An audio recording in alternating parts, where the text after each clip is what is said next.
Manatili po tayong nakatayo para sa panalangin ng sambayanang Pilipino.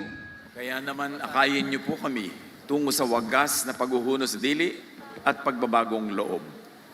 Dalisayin niyo po at hubugin ang aming isip, pananaw, asal at pananalita upang ang ibunga ay higit pang mabuting pagkatao at kaming lahat ay lumago sa isip, gawi at galaw nang kaming lahat ay maging mas mabuti pang mga nilalang, kamag-anak, kapitbahay, kababayan, mamamayan at mga lingkod bayan.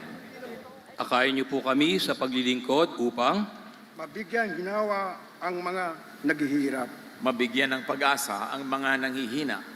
matulungan ang lahat na matugunan ang mga pang-araw-araw na pangangailangan. mapalakas ang lahat upang maabot ang mas mataas pang mga pangarap at mithiin. imulat po kaming lahat na pahalagahan at unahin ang kapakanan ng bayan.